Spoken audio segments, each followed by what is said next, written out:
It is 6 o'clock, and we have a hybrid meeting, and we have a number of people in the room, so we do have quorum. Is visual roll call okay, Kristen? Okay, thank you. And we do have John with us. We haven't had a meeting in a little bit, so Brian has moved on to Beloit, I believe, and I hope he's doing well there, but we are very happy to have John with us, and welcome to the team as interim director. So thank you. Then we'll move on to item 3, public appearances. Public's opportunity to speak about any subject that is not a specific agenda item. I don't see anyone on Zoom and no one else in the room unless someone has something that's not on the agenda. All right, then we can move on to presentation of University, the Cottage Grove Road project. We do not have the students. So University program is a program with University of Wisconsin, work with various departments, landscape architecture, engineering, to help give them real world experience and help communities look at projects in a new way and very cost effective way with, some free labor. Yes. Yes, very reduced, extremely. Yeah, okay. So one of the projects they're working on is a re-envisioning of the Cottage Grove Road projects. And JJ had been working a lot on this, various projects. There's also the Bark Park, the Cottage Grove Dog Park that's coming, another project they're working on. And then there's a few others, I think maybe social media strategies or something. Not in the works yet, but Okay. possibly. We've got 3 years with them. So, Okay. Yep. So this is one of the first opportunities at the end of the semester to produce kind of a deliverable product for us. So I don't know, the presentation was sent out. I know, JJ, you wanted to go through some highlights or talk about what they present. You saw their preliminary presentation, right? I did see the preliminary, and actually their final is a lot better or more finished project, more kind of, I guess, what I was envisioning when they kicked it off. So they took the critiques to heart and went back to the drawing board and did a good job. I just got an email that the recording is available. It's 40 minutes long, so I thought maybe we would not show the whole thing tonight. But basically their directive was, we've got this main artery through the community. I didn't know necessarily that the traffic's ever going to necessarily warrant or continue to warrant 4 lanes, so maybe that's an option you consider. So they had just like a firm like Strand, they had students that were traffic engineers, a hydrologist, construction engineering, did the cost estimating, and then they all came together and they kind of just threw all of this into this presentation. It's got a little bit of everything. I don't know if everybody had a chance to go through it. The first thing they did was analyze the traffic and talked about that they looked at all the comp plan and the forecasting we've had, the growth we've seen. They didn't see any issues except with a single lane roundabout at NNBB. They didn't think could serve it. So I did see in this they went back to a 2-lane. And otherwise the only high level stuff I gave them was kind of the results we had from the bike and ped survey we put out to the community, and that people wanted to see more, at least apparently safe crossings of NNBB, but in this stretch of BB, that they just didn't feel like there's enough pedestrian crossings. So they took that to heart too, because that wasn't, I don't think, really captured in their preliminary design presentation, but they came back with some mid-block crossings because we do have long stretches here. And otherwise I thought it incorporated a lot. I was really hoping that maybe they'd want to and be able to come to face kind of the grilling. But they got grilled pretty good at the preliminary. I almost felt bad for them at that one. I'm not exactly sure of the makeup, but the crowd gave it to them pretty good. So I'm kind of excited to watch the video and see how they got it in the final. But this was quite a leap from what they did just a month ago. So I was pretty impressed. I think the value, we all know the pavement out there is in good shape now. It was just a few years ago. But maybe long range, as things redevelop or infill happens along there, we can use this practically free work and gauge interest in what people want to see on this corridor. Some concepts, some ideas, some of the placemaking things they added. I did apologize to them because they had really none of that, and I said, I understand you're engineers, you're not urban planners, but try and be an urban planner. And the mentors they had were engineers, but they said, hey, you're gonna get that from your clients. And I said, yeah, you're gonna have idiots like me that, just pay you, but want everything. So I think they did a pretty good job for folks that were in the civil engineering school and, traffic folks and water folks. And they put together something pretty, I don't know, some food for thought in there at least. But I can go through and highlight, or we can scroll quick, but it's 50 pages, so I didn't know where to even begin. That's the team. That's Alexa. She was the project lead. She did do a great job in what I saw and pulling the team together.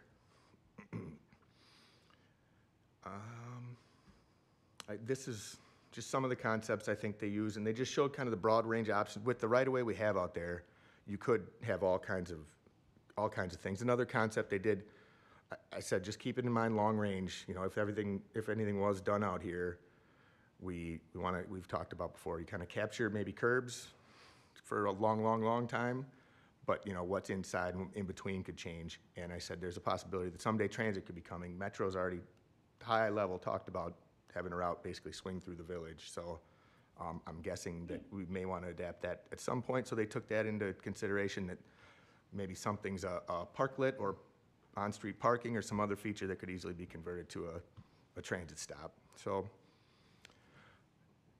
anyway, like I said, without them here, I don't know if anybody really wants to dive into everything, but they did, they investigated a roundabout and a signalized crossing here, but one of the most common themes I hear and we hear all the time is the intersection out here, and people, even though it's safe by all measures, we don't have too many crashes, and there's never been any bike or ped incident that I'm aware of, but people anecdotally will say we don't let our kids walk there. I'm not comfortable crossing there, so we did kind of come to the conclusion that it might be best to be signalized, but just tighten it up and have people have more of that feel that they're safe crossing. And they tested the lanes, they ran the models, and there was more queuing than we see now, but it was nothing super significant that would say we have to keep it with all the lanes we have now. So everything seemed to again, these are students. We would have Strand do it again probably someday, but yeah, they did a pretty comprehensive look and put in a lot of options and things here. Thanks, JJ. So I guess what we could use this at like public information meetings to gather input on these concepts before we spend a whole bunch of money having. Before we actually pay Kyla to do something, we could get, if people were adamantly opposed to twiddles or lane reduction of any kind, if you can just tell that politically it's not going to work, then we've got this to get us that feedback. And yep. And we go down where Atwood meets Lily Drive, is that right? Yep. Yep. And that's what that was the first piece I said was, hey, if you go back and you model this and it really can't be anything significant, it's got to stay what it is and there's not much we can do, then feel free to just call me up next week and we can adapt this project to something else or look at something else. But that was the first thing they did and said it could work with our forecasting. And they did have legitimate mentors. One, he had, I think, 30 years of engineering experience in the private sector, and the other one is the engineer for a nearby municipality. So they were getting legitimate feedback from professionals too. I think it's something cool we can continue to build on, and I mean, it's an important corridor, so I'm sure the public will want to be involved, and as areas redevelop or fill in, and then as part of the budget, talking about adding some kind of bike lane between Southing Grange and N. Yep. But that's not till 25, right? Is that I believe, and that it's still kind of up in the air. There's some, okay. But yes, 25 tentatively right now, yes. So we'll do some kind of interim things to help until, this is totally revamped.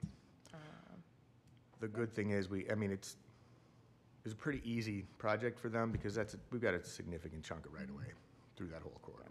So we could do anything. great. So more on this in the future. Any questions? You said you have them for 3 years. What's The this? Oh, Different students, different student Right. groups, yep. but you have like the consulting organization essentially. What's the spring project? Spring is actually right now, we have two going. We have a senior's working on giving us 2 semesters on she's going to come up with at Houston Park, a park plan for replacing the equipment there and shifting some things around. And then as a piece of that, I believe, some kind of a connectivity plan through all of the village parks. I'm not sure what that even looks like. That's how it was proposed. Sean and I met with her for, gosh, half a day, and then we gave her a tour around and showed her the community and sent a bunch of information and what historical info we have. And the professors and the team at University tell me that in these types of projects that we don't hear from them much in the first semester. They do a lot of background and a lot of work, and then as the semester ends and a new one begins, they start to present to us and get feedback. So I'm not really sure what we're even going to get there. The Houston Park was really our request, and then the team that looks for student matches suggested something bigger. So it seemed like a great idea. The other one is, which is another one that's grown, is a student in the urban planning is going to help us finish up. Nick, you might be interested in this one. We can actually hopefully bring the bike ped comp plan to the committee for comment again. And then she's going to assist me with that, which we're talking about that. We meet weekly briefly. That shouldn't be too much longer, but then hopefully just parlay that, and she'll continue with us to work towards and then ultimately apply for bike-friendly status right before her spring semester ends. And she seemed really excited about actually being able to see 2 tangible pieces in the real world. And I said, well, this bike ped plan was really close, so we can get this across the finish line, and then if you can get us applied, we'll at least hear back, and I'll let her know, she'll be graduated, but she'll get to be a piece of finding out how we're doing there. And Heidi mentioned the Bark Park, and that one was actually early in the year, and 2 students in the planning brought us 2 concepts and then met with us, and we gave some feedback, and then they worked together and kind of took the ideas and brought them into one really beautiful idea for the dog park over here. But then we got to smack them with a little bit of real world when we said, okay, but that's a significant hill, and you were looking at it kind of this way. Let's go out in the field and take a look at what's actually reasonable given the grade. So now they're actually scaling it back to real world, to what can be done. And then I think it'll be brought to parks, and I think that one could actually, in some way, shape, or form, guide what that dog park looks like, how it happens, and how many years it takes. But again, for the money, well, actually, we've paid nothing yet, so we've got an awful lot of product for $0, but we are gonna pay a little bit. But it really is, even just sparking the conversation has been fantastic so far. So if this is kind of a plan, the highway, the Houston Park one, is that something we could then turn around and implement? I think so, but, and Heidi might be able to correct me if I'm wrong, the parks playground equipment world is different than construction world. You gotta the parks will have to pick what kind of equipment she can, and I don't know if the students can actually look at specific companies or just design kind of placement and concepts, because it was also gonna involve shifting where it goes, removing the volleyball, some other things that Sean wanted to do at the park. So I don't know if the actual playground equipment would be, if the student will participate in proposing companies, because I think that's really specific in how those shake out. But We do have an interest to do something there. Yep. Kind of what's initiated. Yeah. that's still, yep, That's in the This- budget yep, that was approved 24. to replace the equipment. Yep.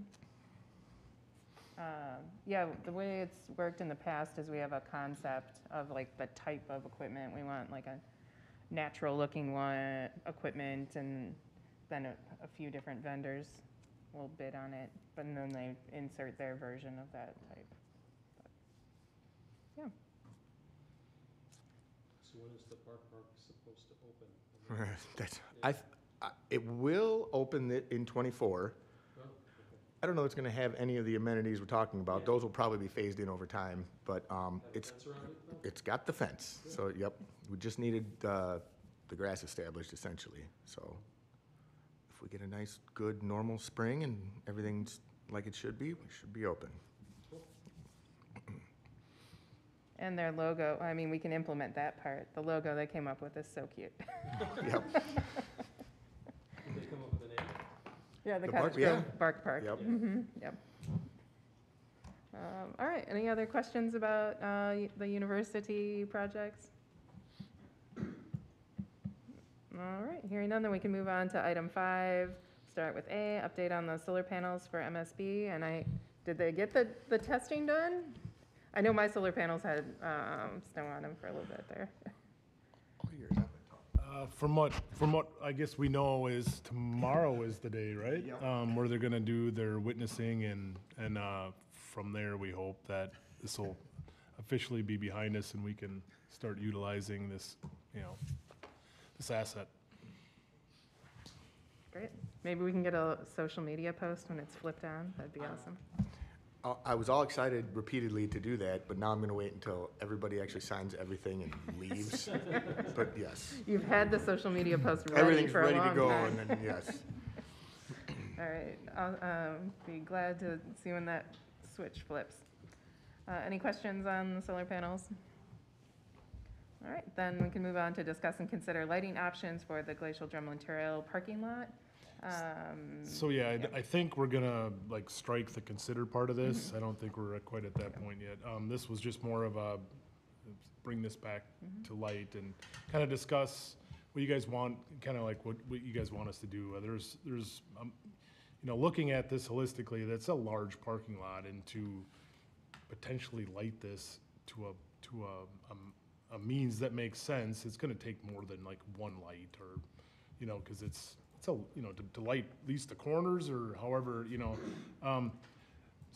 we certainly have a circuit that's already part of our existing light system that, so depending on what we want to do or what you want us to look into, we can, add some of our black decorative lights that are downtown now and just kind of continue that kind of down there. I know there was talk about potentially on a solar light or an Alliant light, but realistically, that's, because we already have kind of our own power kind of working its way down there, we probably should at least look into that option and see if that makes sense. Ultimately, this is, owned by a private, company, so we're gonna have to get some permission from them. And so it's not a super simple, project by any stretch, but depending on what you guys, want us to do, we could certainly kind of reach out and figure out some options and even include alliance options, but they have to come in, with a lot more wire to come in from a connection point that they might have. So it's more or less just kind of talking this through and figuring out maybe what we truly want to do with this. And the state isn't interested in partnering with us on it, No. is that right? Correct. And it came up as like a request or something, right? It was a request just to add some lighting down there. But again, kind of seeing now that it's dark earlier and dark, I come into work and I kind of drive that and it's like, whoa, this is gonna take more than one kind of light there, just in order to kind of make it seem like we're doing something there. So, it's just a little more of a project than I think maybe was initially talked about, and then just kind of trying to make a decision on what we want to do there.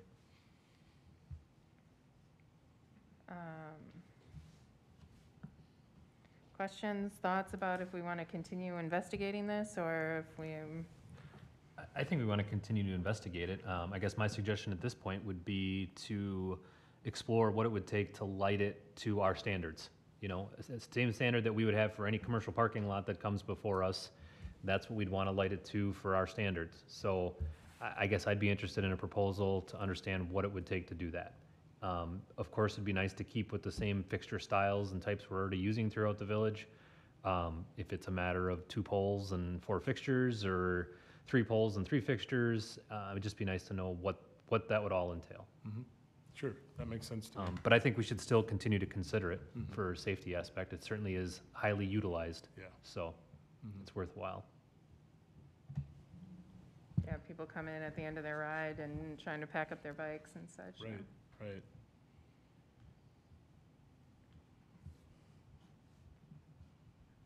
It's not built into any budgets now, so this would be something that we'd probably look for then for next budget cycle, so it's a little bit of a timeline to figure out what we need and then propose and. Did my face say that? That's why I hit the button a second ago.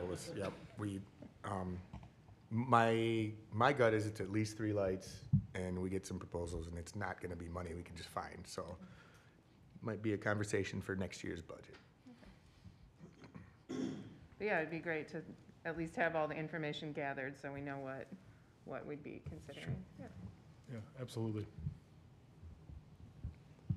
Okay, other comments on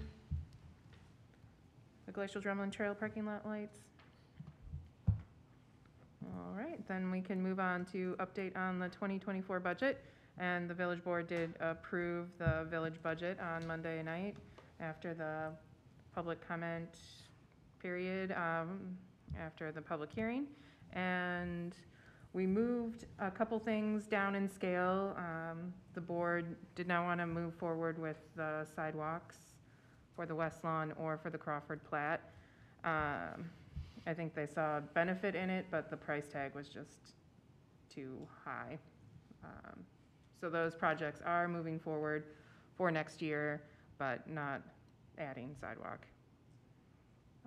What other, are there other, the 3/4 ton pickup truck, some other additional equipment? Yeah, a mini loader and a half-ton pickup truck, a 3/4 ton pickup truck, and a tool cat and a skid steer. So most of those are replacements. The mini excavator would be the mini loader, sorry, will be a new addition to, and it's been talked about a lot of times on here, but it's just to help out our brush pickup and snow removal and things like that. I don't know if there weren't any other changes, so I think it was, No, on the sidewalk piece, so I think what we heard at budget review and from the board was the cost, and maybe we communicate out to the neighborhoods that are missing pedestrian infrastructure, put together maybe smaller piece plans in the year if it's warranted and wanted. So that was kind of what I heard was, we don't need to take a big bite all at once. Let's address these in kind of piecemeal and get some feedback. but I do think that they're very much interested in moving the off-street bike path between Southern Grange and That one seems to be, yep. so improving infrastructure in that area seemed to be a priority. Move that forward as fast as we can. So, but try to get grants for it also. Yep. Any questions on the budget? All right. Then the street lighting on Clark and Grove.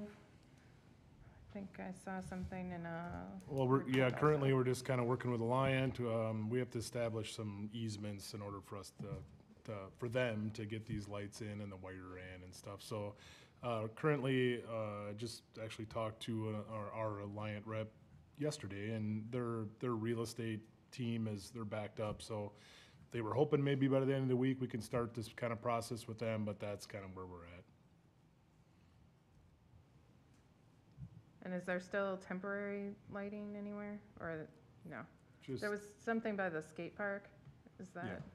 Yep, they added an additional one to the skate park Okay. and pointed it out in whichever one was missing to help out.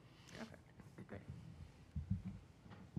Any questions on the street lighting on Clark and Grove?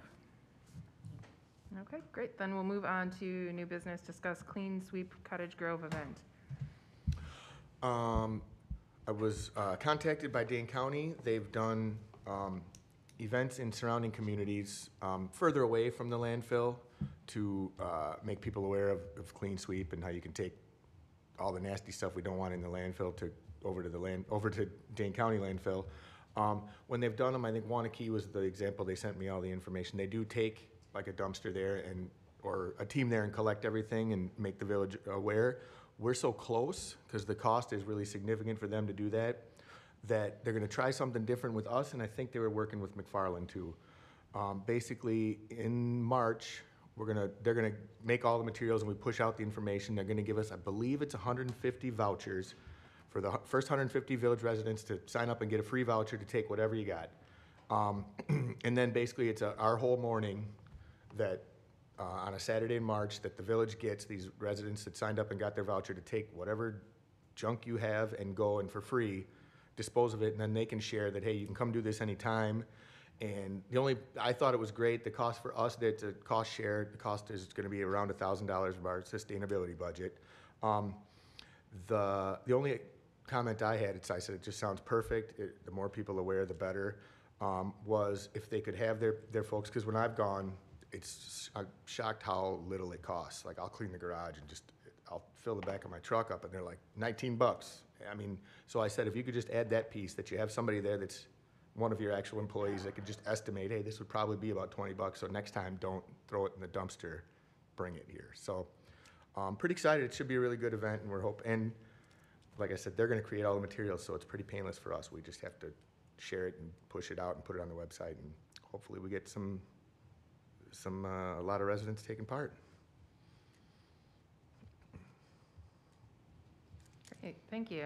Questions on the Clean Sweep event? Can companies take part?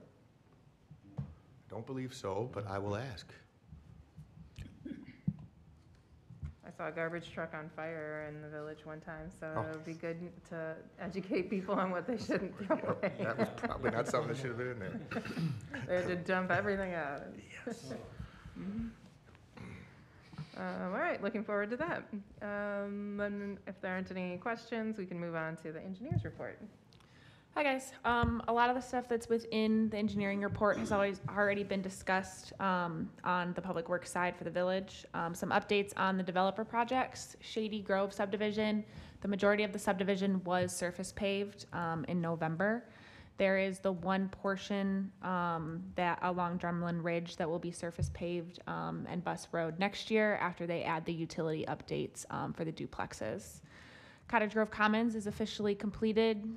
Everything's good to go. It's been closed out on both the village side and Dane County side in regards of erosion control and restoration.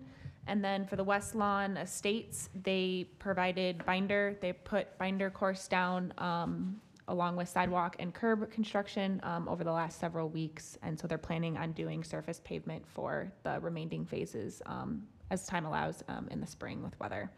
And then the Village Works projects all have been talked about in terms of the street lighting at Clark and Grove, the MSB solar project, and we are working through the task order with village staff to start the 2024 streets for the West Lawn and Crawford Plat. Any questions for me? For West Lawn, is it phase 4 or 4? How many phases are they planned? There's 6. 6 phases? Okay. Correct. The last thing on there was one other budget thing that I forgot about the parking lot. So parking lot here, Bonnie Road, and then MSB, and the plan is correct to fill in so we don't have the steps and you can walk in the back to Correct. work or programming and not have to walk up the stairs. So I'm pretty excited about that. Yes, I just skated over that with this group. Kind of major facility things for us, a lot of it just inside the buildings, but that's the biggest piece is, we're gonna make the space that the Parks and Rec Department has done a great job of making usable and programmable. We're gonna actually make it ADA accessible so that people no longer have to come through the offices to get to whatever the program is, and repave a big chunk of that lot. It's been determined kind of based on facilities, studies. So far, we get the picture that we're not going to be able to move to all one municipal campus. So there will be upcoming presentations to the board about the facility studies, because I believe we've talked about that some here. So that's one, the major reason why now we can start to tackle these projects and not delay them any longer, because we know we're going to be in these buildings for the foreseeable future. Yes, we're planning 15+ years, so just doing some office reconfiguration and relatively minor construction to make them functional for us. But the police department will need more space, so that is the one piece that will kind of be the more major expense. But there will be upcoming presentations on that. Yep, I If believe, anyone's yes. interested in watching the recording or anything, we can also update you when that happens too. Yep. All right, sorry, my tangent. That reminded me on your report. Yeah. Any other questions?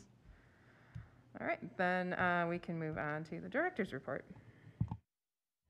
All right, so let's see, we got our Whistler report submitted to the DOT a couple weeks ago, so we're all kind of buttoned up with that. That's a report that tells them how many new streets we added and how many, like what we did for maintenance on our streets. It's a vast database of all the municipalities, so you can kind of access and kind of see where you're at. So that's, we added 0.28 miles of new streets this year with a total of 36.92 total. Kind of exciting. As you guys probably see, we added those 2 blinking stop signs, and one from the start hasn't been blinking. So they sent the battery back. It was a defective battery, and then like everything nowadays, we might see this battery by the end of the week, maybe installed by the end of the week, but otherwise maybe next week, because I guess even everything is in short demand.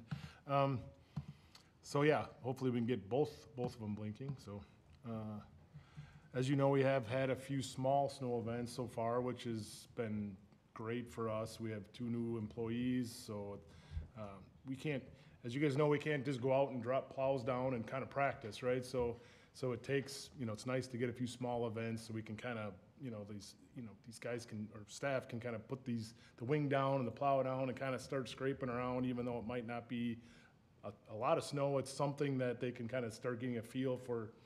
Well, the wing, for instance, you can't see the wing when you're plowing, so you kind of got to get a feel for it. It's like a little appendage off to the side, so you kind of got to get a feel. And it's great for us to be able to have some of these smaller events.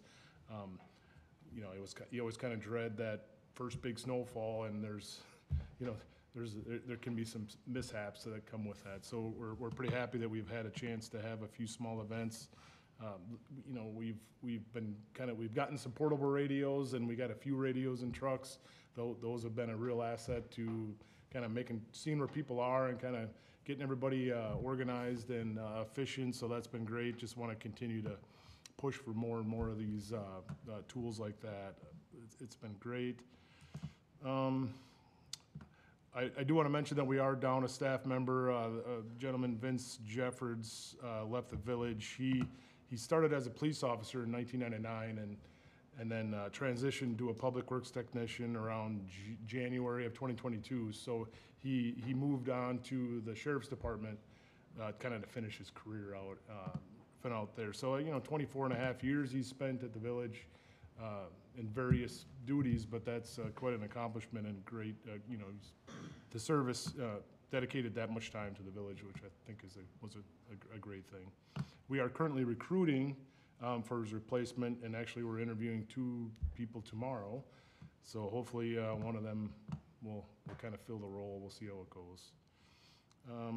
And then finally, as we talked, the budget's been approved, so now we'll start the process of looking at what equipment has been approved and start getting quotes and start looking at options to kind of go from there, with knowing that most of this stuff could be, and like this time next year, we might see something. We'll see. You never know how it goes, so we might get lucky. Well, that's about it, and if you guys have any questions, I'd be happy to. Thanks, John. Questions on the director's report? All right, hearing none, then we just have some business to take care of to approve the minutes of the October 4th, 2023 committee meeting minutes. Any questions, edits, or motion to approve? I'll make a motion to approve. Second. Motion and second to approve the minutes. Any other discussion? Hearing none, all those in favor say aye. Aye. Aye. Aye. Any opposed? Any abstained? Motion carries. All right, then set tentative date for the next meeting. The January 1st falls on a Monday, so we're looking at January 2nd. Did we move we just canceled that meeting altogether? Okay. Everyone back from their holiday events by the 2nd? Okay, well, we'll go ahead with January 2nd then at 6 o'clock. Hybrid. Anyone have any future agenda items? Did anything come of the railroad crossing in Vilas. I got the scoop and a bunch of information from Dan, the director in Monona. Too late for our budget process, but I anticipate that that'll be a project that'll be in our capital plan. Hopefully within 5 years we could do. Got a roadmap to follow now. It's still gonna take time, but you were here that night and it's not gonna take nearly what I thought. So kind of excited to figure it out this year and get it in the budget and moving forward, or get it in the budget next year and probably start moving, hopefully even with its, if it's within 4 or 5 years, we'll want to start moving forward. So yes, we got an idea anyway that it's possible.